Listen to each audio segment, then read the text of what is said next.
क्या आपने कभी सोचा है कि जिस धरती पर हम आज खड़े हैं वह हमेशा से ऐसी नहीं थी? क्या आप कल्पना कर सकते हैं उस समय की जब यहां न सांस लेने को हवा थी और न पीने को पानी? आज हम समय के उस पर्दे को उठाएंगे जहां विज्ञान और रहस्य का मिलन होता है। यह सफर है आपके और मेरे वजूद का। स्वागत है काल दृश्य में।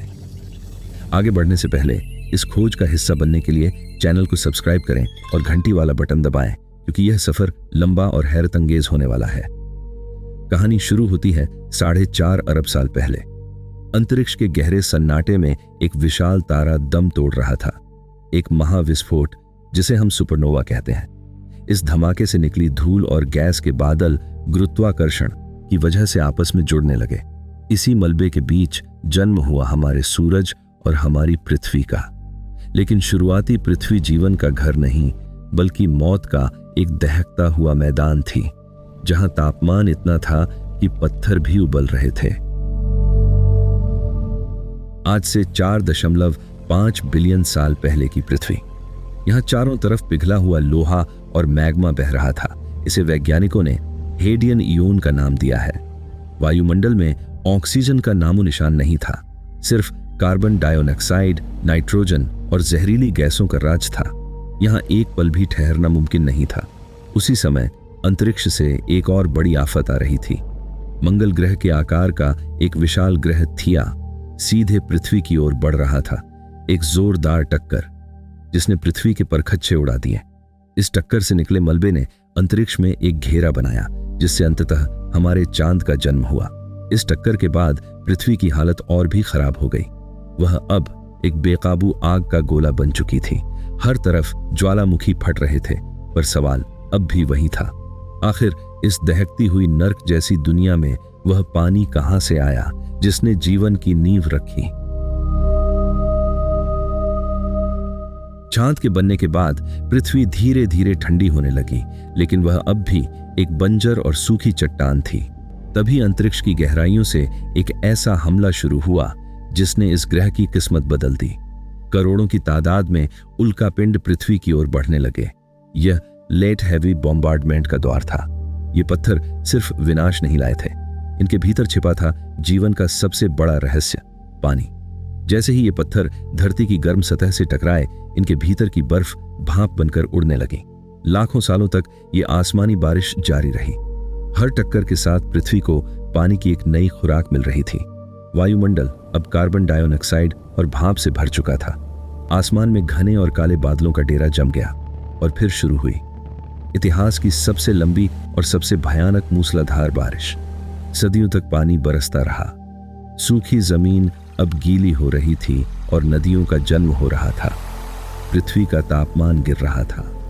लावा की जगह अब पानी ने लेनी शुरू कर दी थी। लगभग 3.8 अरब साल पहले पृथ्वी के निचले हिस्सों में पानी जमा होने लगा और जन्म हुआ महान महासागरों का। लेकिन यह वो नीला समंदर नहीं था जिसे हम आज देखते हैं। यह पानी लोहे और रसायनों से भरा हुआ था। समंदर का रंग हरा था और आसमान कार्बन डाइऑक्साइड की वजह से गहरा लाल दिखाई देता था। ज्वार भाटा आज की तुलना में हजारों गुना ज्यादा ताकतवर थे, क्योंकि चांद उस समय पृथ्वी के बहुत करीब था। दिन अब सिर्फ 6 घंटे के होते थे। पृथ्वी अपनी धुरी पर बहुत तेजी से घूम रही थी। हर तरफ उथल पुथल थी। लेकिन इसी अशांत समंदर की गहराइयों में कुछ अद्भुत पक रहा था। समुद्र के तल पर मौजूद ज्वालामुखीय झरनों से गर्म पानी और खनिज बाहर निकल रहे थे।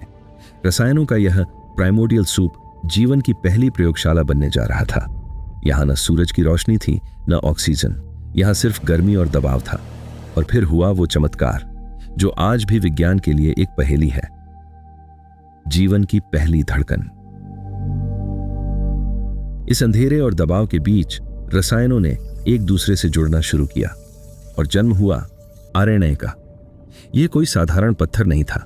यह खुद को दोहराने की क्षमता रखता था, यानी जीवन। करोड़ों सालों तक ये सूक्ष्म जीव यानी बैक्टीरिया ही पृथ्वी के राजा थे।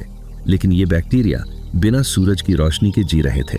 तभी कुछ बैक्टीरिया सतह की ओर बढ़ने लगे, जहां उनका सामना हुआ एक नई शक्ति से, सूरज की रोशनी।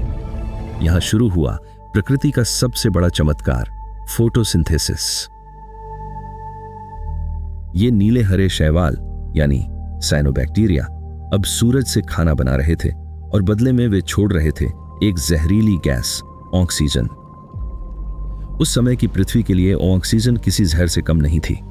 समुद्र में मौजूद लोहा इस ऑक्सीजन से मिलने लगा और जंग बनने लगी। लोहे के ये भंडार आज हमारी बड़ी बड़ी इमारतों और मशीनों का आधार है। धीरे धीरे समंदर का सारा लोहा खत्म हो गया और ऑक्सीजन हवा में भरने लगी। अब पहली बार पृथ्वी का आसमान लाल से नीला होने लगा। ऑक्सीजन ने वायुमंडल के ऊपर एक सुरक्षा कवच बनाया, ओजोन लेयर। अब खतरनाक रेडिएशन का डर खत्म हो गया था। जमीन अब रहने लायक हो रही थी, लेकिन इस ऑक्सीजन ने एक और बड़ी घटना को जन्म दिया, बर्फानी युग, द ग्रेट आइस एज। लेकिन क्या आप जानते हैं, इसी ऑक्सीजन ने पृथ्वी को मौत के करीब धकेल दिया था। हवा में मौजूद मीथेन खत्म हो गई और तापमान गिरकर -50 डिग्री तक पहुंच गया। पूरी पृथ्वी बर्फ की एक सफेद गेंद बन गई। इसे स्नोबॉल अर्थ कहा जाता है। समंदर की ऊपरी सतह कई किलोमीटर मोटी बर्फ से ढक चुकी थी। क्या इस कड़ाके की ठंड में जीवन का अंत होने वाला था? वीडियो में बने रहें, क्योंकि आगे जो हुआ वह आपके रोंगटे खड़े कर देगा। करोड़ों साल तक पृथ्वी सोती रही, लेकिन इसके अंदर का लावा अभी भी दहक रहा था। अचानक हजारों ज्वालामुखी एक साथ फट पड़े।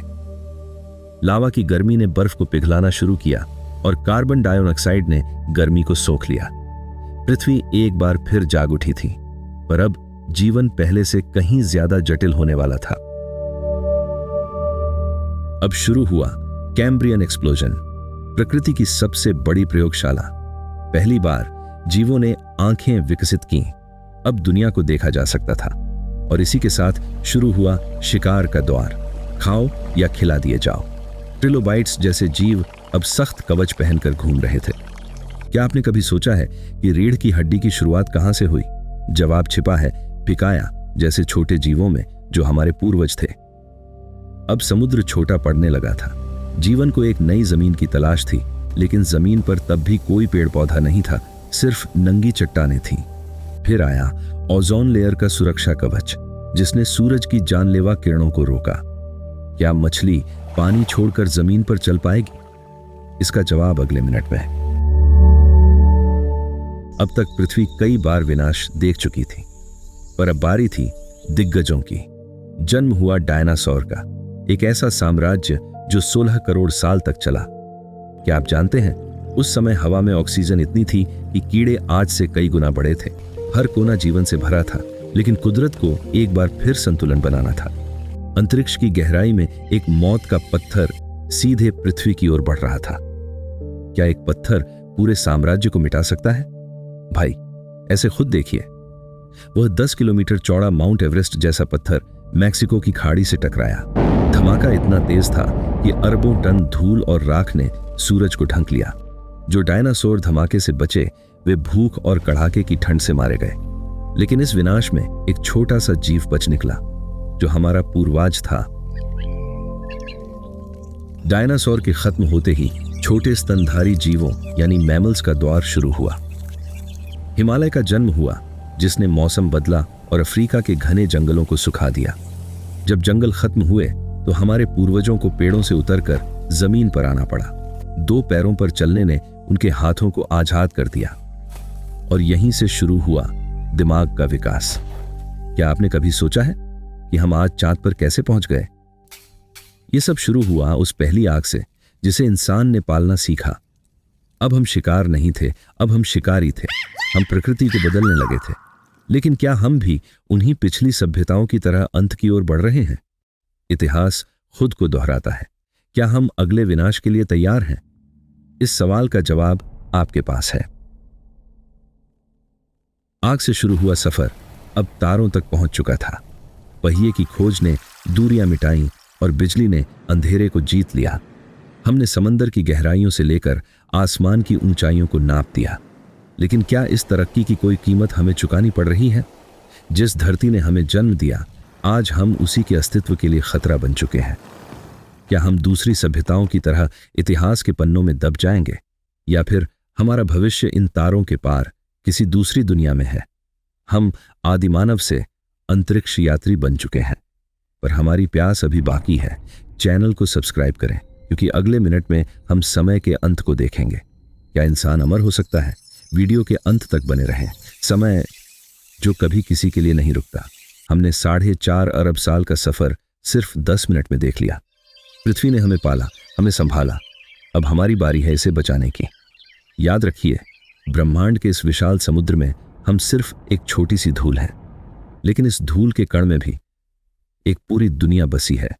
इतिहास गवाह है कि बदलाव ही एकमात्र सच्चाई है। तो अगला काल दृश्य क्या होगा? क्या हम बचेंगे, या फिर हम भी सिर्फ एक पुरापाषाण अवशेष बनकर रह जाएंगे? अपने विचार कमेंट में बताएं। क्या इंसान मंगल पर बच पाएगा? देखते रहिए काल दृश्य। समय के इस सफर में हमारे साथ रहने के लिए धन्यवाद।